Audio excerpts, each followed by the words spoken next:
And good morning, everyone. Happy Friday morning to you. Welcome back to Morning Musings. My name is Don K. Preston. I'm the president of Preterist Research Institute of Ardmore, Oklahoma. And boy, I appreciate so very, very much you being with me. We are continuing our study of the challenge of Christ.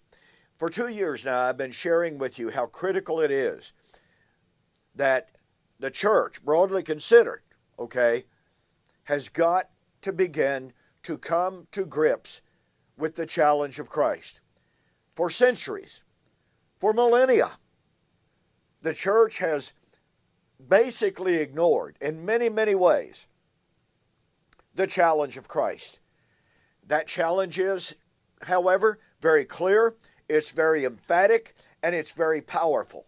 Jesus said, John chapter 10, 37 and following, "Do not believe me for my words' sake, believe me for my works. If I do not do the works which my Father has given me, do not believe me." Ladies and gentlemen, I cannot tell you the number of times in my ministry that I have shared this challenge with good men and women who have served to the very best of their ability and to the very best of their knowledge as ministers, elders, deacons, what have you, and were completely, totally oblivious to the reality, the severity, and the importance of the challenge of Christ. And when I would share the challenge of Christ with them, and they would read the verses there in John 10, 37 and following for themselves, a lot of times they would say, well, yeah, okay, I don't have a problem with that. I say, well, okay, how would we apply that challenge? And their first response has almost invariably been, well, the challenge would be that Jesus said he was going to be raised from the dead. He was going to raise himself from the dead, John 10, 18.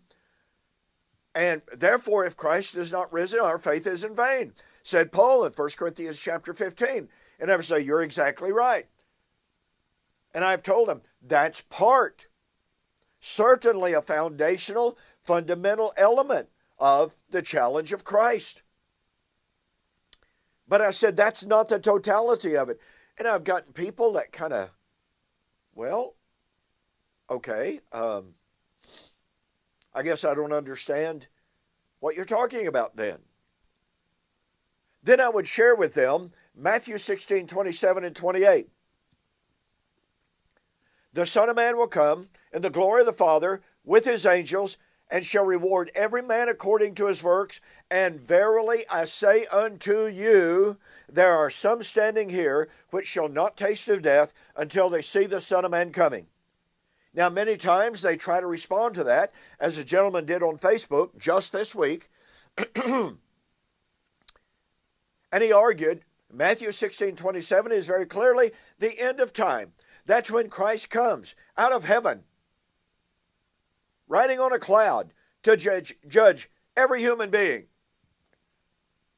That's clear, he said. That's undeniable, he said. But in verse 28, when Jesus said, there are some standing here which shall not taste of death until they see the Son of Man coming in his kingdom, he said, well, that's the day of Pentecost. So this gentleman was inserting a 2,000-year gap into the period at the end of verse 27.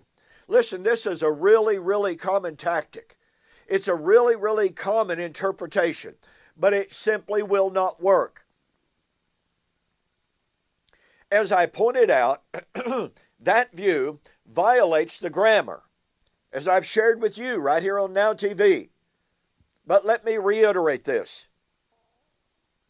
And in my book, Can You Believe Jesus Said This?, which you can find on my website, donkpreston.com, BibleProphecy.com, I explain this in depth. I document it in depth. But verse 28 begins with the little Greek term, amin, lego, humin. That little term is used over 80 times in the New Testament. And listen very carefully to me. And this is what I pointed out to this gentleman, very nice guy, on Facebook. Amin lego humin, which is used in the preponderant number of cases by Jesus himself, never, ever, ever breaks a subject. It never introduces a subject. It always calls attention to what is about to be said that will emphasize what has just been said. Do you catch the power of that? Amin lego humin, let me repeat this because it's so important. Amin lego humin, pardon me, never, ever breaks up a discussion into a different subject. It never changes subjects.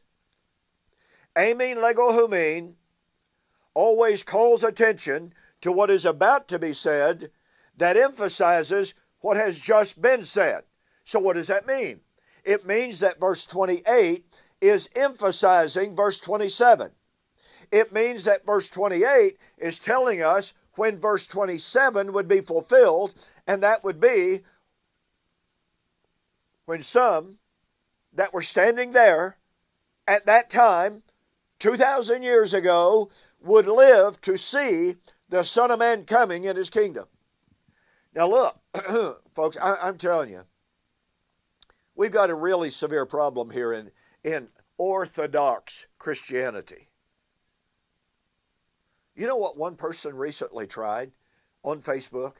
They said, well, when Jesus said, some standing here shall not taste of death, what he meant by that was that they would not experience a change of quality of life.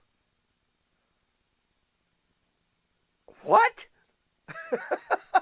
I mean, that's one of those, say what?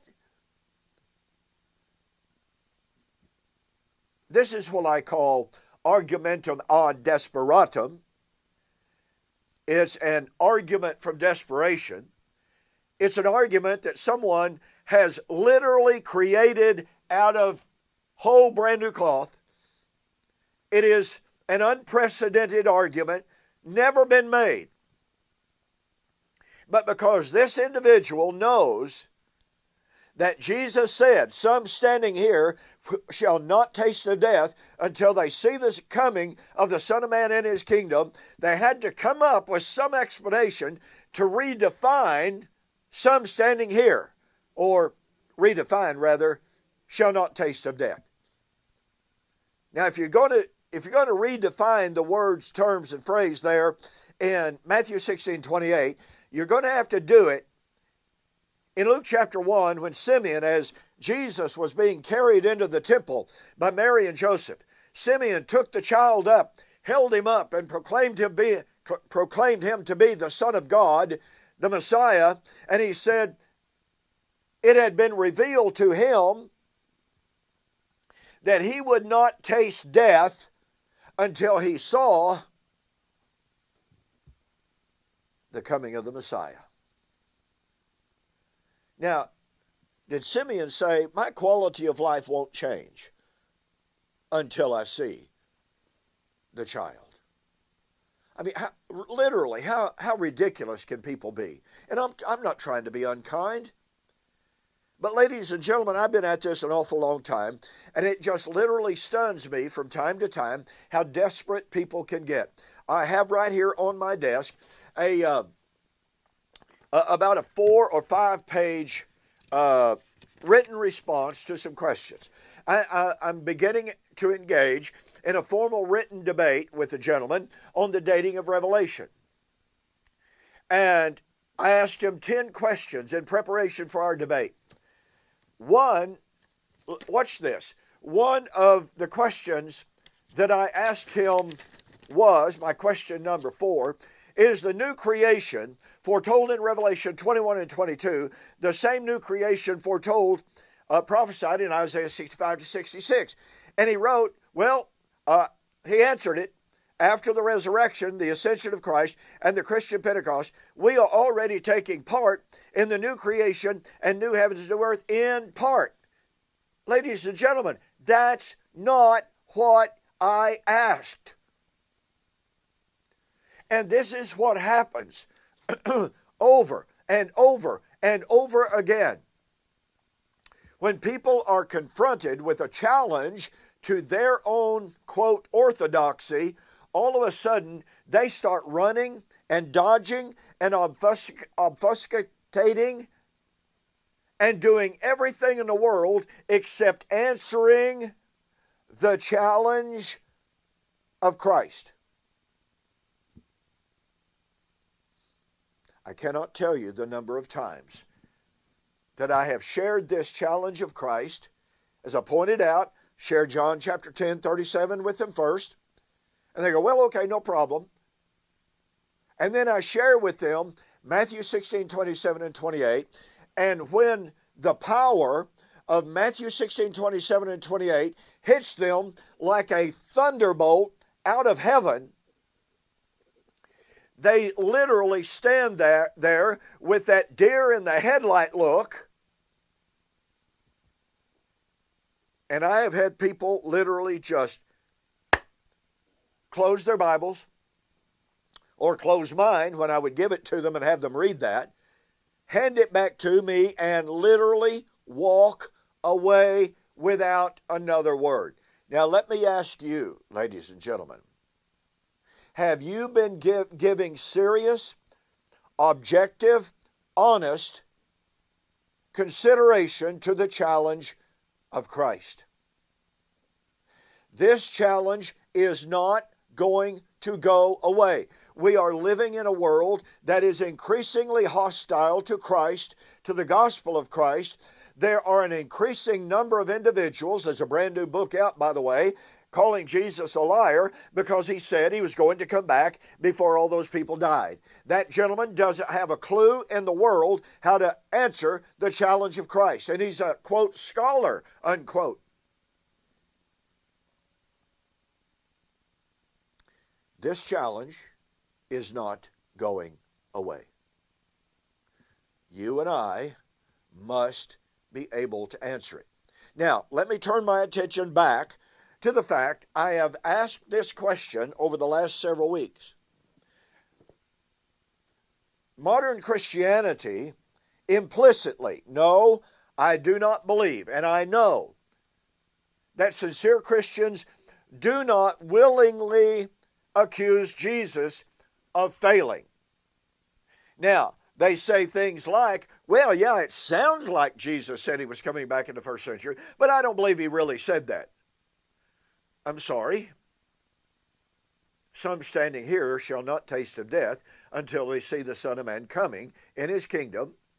Doesn't just sound like it, it is it. This generation will by no means pass away until all of these things are fulfilled. Matthew chapter 24, verse 34. And all of those things included the coming of the Son of Man on the clouds of heaven with power and great glory, with a shout, with the voice of the archangel to gather the elect. That's part of the challenge of Christ. Part of the challenge of Christ is Matthew 10:23. As Jesus said he was going to send his apostles out to preach the gospel, they would be persecuted, they would be chased from city to city, but you will not have fled, gone through all the cities of Israel until the Son of Man has come. Now listen, unless you want to believe that the apostles are still alive, still preaching, still being persecuted, still fleeing through the cities of Israel, you got to deal with that text. So, I have posed the question, while a great number of modern believers acknowledge that there's a real problem here in regard to the challenge of Christ, in regard to his second coming, they try to, put that under the rug. I've had people literally go, well, I'll study that later. And it's just an excuse to escape so that they don't have to think about it. But there's this second aspect, ladies and gentlemen, of the challenge of Christ that I've been focused on for the last several weeks. My dispensational friends, and I mean that sincerely, they tell us Jesus came to establish the kingdom. He offered the kingdom to the Jews. However, the Jews rejected the offer. In their unbelief, they rejected the offer. As a result of that, God suspended the prophetic countdown of Daniel chapter 9, 24 and following. And oh, by the way, let me interject this thought right here. I am currently in the process of filming an entire DVD study of the question, when did or will the 70 weeks of Daniel 9, 24 and following come to an end? This is an in-depth examination of this subject. This is going to be one of the most unique, one of the most unprecedented studies of this question that I am aware of by anyone. So be watching for that, because when it's done, I'll be making that available to my viewers and those who wish to purchase that. All right. The second challenge is that I have asked, that I have presented to you, did Jesus fail twice? If it is admitted, as the dispensational world does, that Jesus came to do something, but he couldn't do it, ladies and gentlemen, I'm sorry, you can't call that anything but a failure. I came to be king. Well, we don't want it. Go back home. Oh, well, okay, I'll go back home. That's a failure. So, do you believe that Jesus failed twice? And again, I know that my dispensational friends do not like to think about this. They do not like to address this subject. As I mentioned to you, I had a formal public debate with Thomas Ice and Mark Hitchcock some years ago, when I pointed out that their philosophy, their doctrine, demands that we acknowledge that Jesus failed. And they both said, no, we do not believe Jesus failed. Well, when I responded and I got back up and I said, I know you don't like the term. I'm not trying to be harsh or abrasive, but you say he came to do it and he couldn't do it, therefore he failed. I don't care how you dress that up, it's a failure. But here's where we have come down to. Remember, ladies and gentlemen, as I have stated repeatedly, and I hope that you have begun to catch the power of this reality. The Jews did not reject Jesus' offer of the kingdom until Jesus first rejected their offer of the kingdom. One more time. The Jews did not reject Jesus and his offer to be king in a kingdom until Jesus rejected their offer for him to be king in a kingdom. John chapter 6 and verse 15, when Jesus perceived that the crowd was going to come and to make him king, he withdrew himself. This is one of the most profound, one of the most stunning, and one of the most important studies for anyone who believes in the dispensational paradigm. Now listen, ladies and gentlemen, you cannot say, well, the reason Jesus withdrew himself was because the time wasn't right. No. Remember, John the Baptizer said, the kingdom of heaven has drawn near. Jesus himself said, the kingdom of heaven has drawn near. It is absolutely wrong, therefore, to say, well, the reason Jesus did not accept their offer was because the time wasn't right. He came at just the right time. The great question, therefore, is that I have posed to you over the last 2 or 3 weeks, why did Jesus reject the Jewish offer of the kingdom and to make him king? Once again, if the Jews wanted a king, and they did. If they wanted the kingdom, and they did.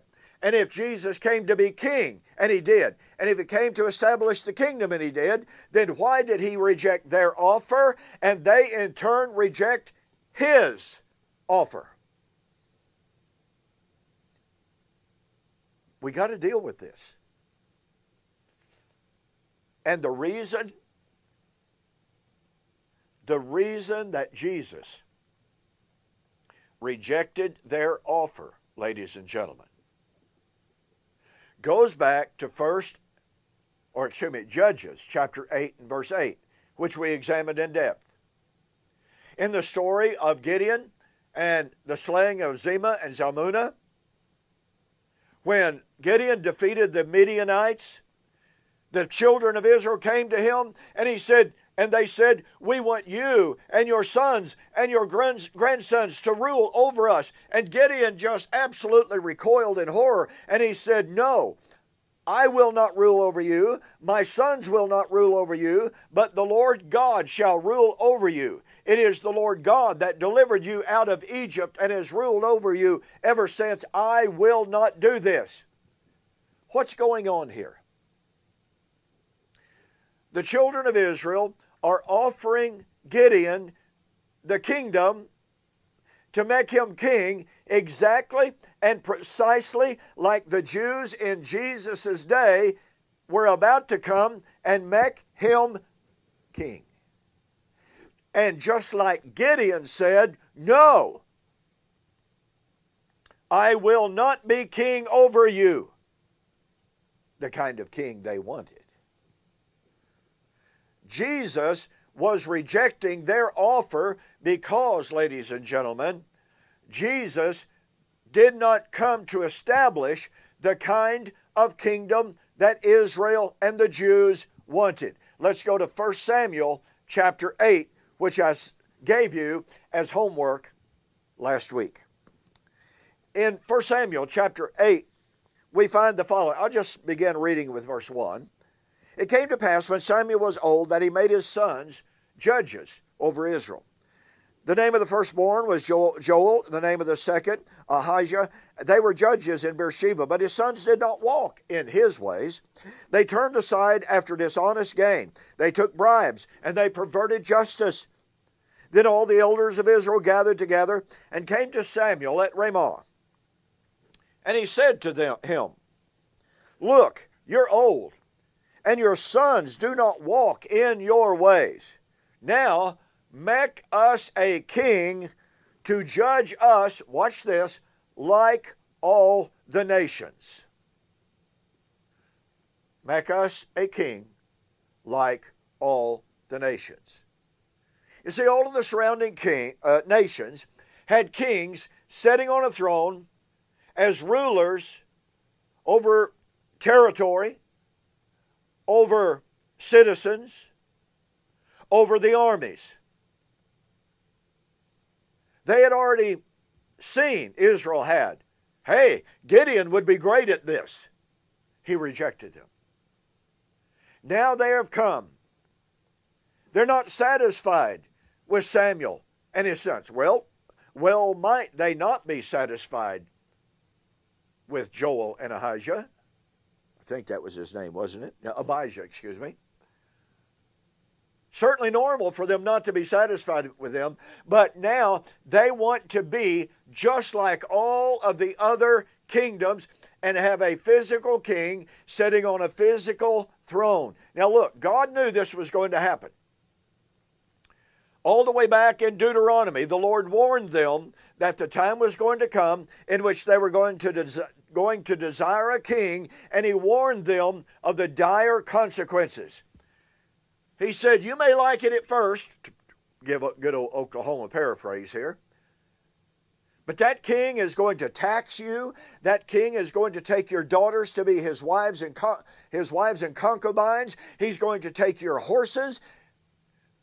You're not going to like what happens. But you see, Israel from the very beginning of their history was an obstinate, hard-headed people. So, verse 6, the thing displeased Samuel when they said, give us a king to judge us. So Samuel prayed to the Lord. And the Lord said to Samuel, heed the voice of the people to all that they say to you. For, watch this, they have not rejected you, but they have rejected me, that I should not rule over them. Oh my goodness gracious. Do you catch the power of this, ladies and gentlemen? Israel's desire for a physical king on a physical throne to rule a physical nation slash kingdom that would be geopolitical, military theocracy, was a rejection of the rule and the sovereignty of God Himself. Now, let me point out to you, and again, I'm not trying to be harsh, I'm not trying to be disrespectful. I've got lots of friends who are dispensational, okay? But let me point out to you that the dispensational world is desirous of having the exact same kind of kingdom that the Jews desired for Gideon to rule over, that the Jews desired for Samuel to make them a king over them. The dispensational paradigm says one of these days Jesus is going to come back as a physical man, remember, and He's going to sit on a physical throne in the physical city of Jerusalem, and He's going to rule over a physical kingdom of Israel for a literal 1,000 years. What's different between that and what Israel wanted in Judges chapter 8? What is different between that and what the people wanted in 1 Samuel chapter 8? Now, Gideon recognized that that kind of a kingdom was a rejection of the sovereignty of God. Samuel recognized that that kind of a kingdom was a rejection of the sovereignty of God, and Yahweh Himself said, "They have not rejected you, Samuel. They have rejected me in desiring to have a king to rule over them." And we'll have more on this next week. I'll see you there.